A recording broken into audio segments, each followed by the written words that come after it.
Гласот на Америка на македонски. Преку една деценија вашиот прозорец кон САД. А сега, директно од студиото во Вашингтон. Добро вечер. Го гледате ТВ журналот News Flash на Гласот на Америка на македонски јазик, а јас сум Лилица Китановска. Денеска ќе се појави пред суд лицето од Косово обвинето за убиство на двајца американски воени лица на франкфуртскиот аеродром. А НАТО нема намера да интервенира во Либија, но планира за секој случај.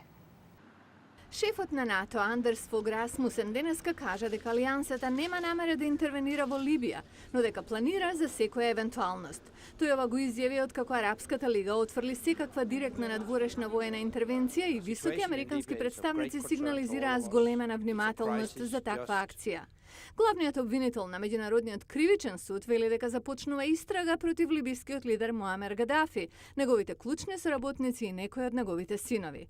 Human Rights Watch ја поздрави одлуката на судот, што резултираше од предлогот на Советот за безбедност на Обединетите нации.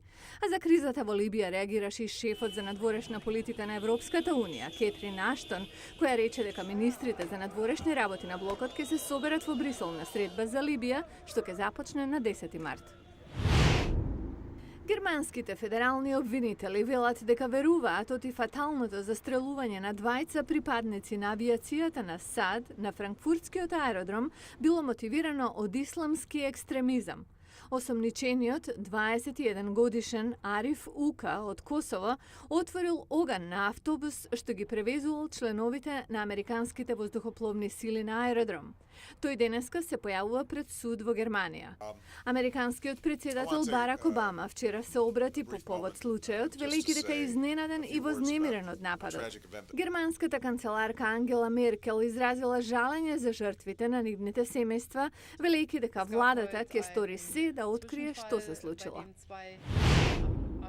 Американскиот врховен суд донесе одлука дека првиот амандман на Американскиот устав го штити правото на конзервативна фундаменталистичка црковна група да протестира на закопи на американски војници. Слушајте повеќе.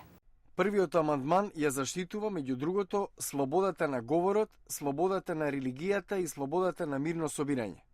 Врховниот суд одлучи со 8:1 во корист на Баптистичка црква во Весборо, Канзас. Татко на загинат маринец ги судеше членовите на црквата за напаѓање на карактерот на неговиот син со протестирање за време на погребот.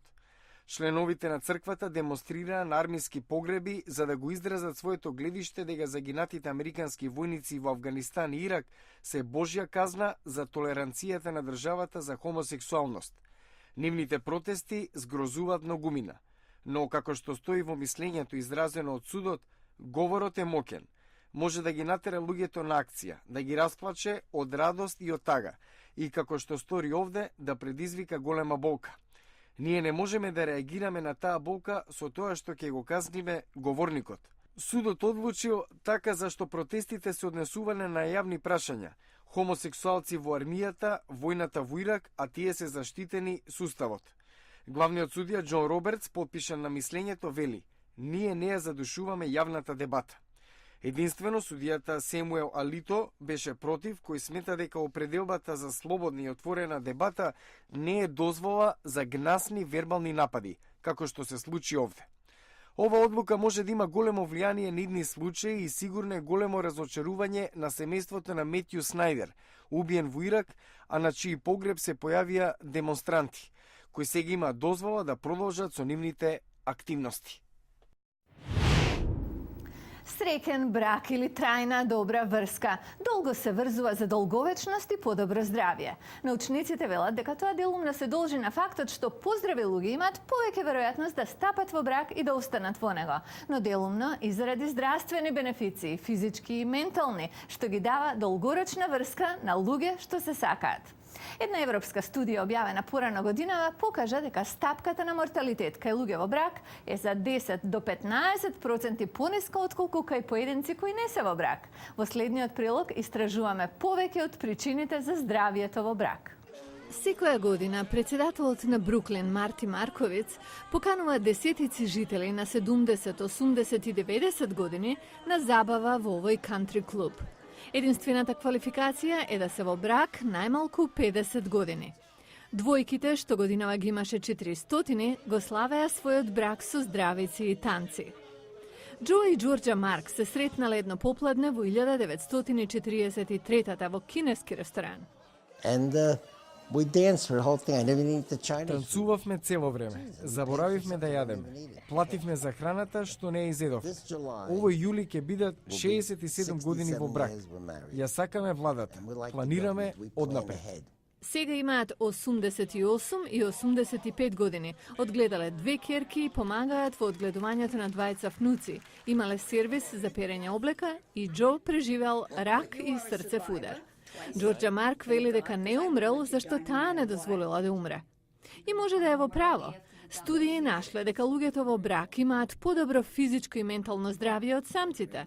Дебора Кар, професор по социологија на Рутгерс универзитетот во Њу Џерси, вели дека луѓето кои стапуваат во брак имаат тенденција да се поздрави уште во старт, а потоа и затоа што имаат партнер кој се грижи за нив. When couples love each other, they watch out for each other. The wife will make her husband Кога healthy партнерите meals, се give him сакаат, тие се medication. грижат еден The за друг. husband will take Се the грижат woman за bar, исхраната, he's за walking on a лековите slippery што треба да ги ice земаат, path. си So they really помагаат are при doing одење. the things that Друга husbands добра and wives страна do е to protect емоционалната each other's поддршка. health. Многу Physically. значи да имате некого And со perhaps кога the ќе ги most споделите important one мислите. is the Двајцата што се во долг добар брак се и најдобри пријатели. И уште нешто, додава Џорџа. You make life very interesting. Ми го прави животот интересен, ти се смееш дури и на собствените шеги.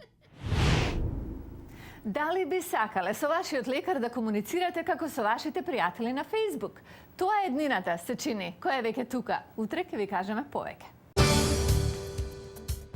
Утре во Newsflash. Социјалните медиуми влегуваат во медицината. Едноставен софтвер штеди време и пари. Гледајте како во утрешната емисија. Ова беше Newsflash на Гласот на Америка на македонски јазик. Јас сум Лилица Китановска. Појдете и на нашата веб страница glasnaamerika.com. Ако сакате да се навратите на некој од содржините што ги видовте овде, но и многу повеќе ќе најдете тамо. И кажете ни што мислите. Вклучете се во анкетата. Пријатна вечер од Вашингтон.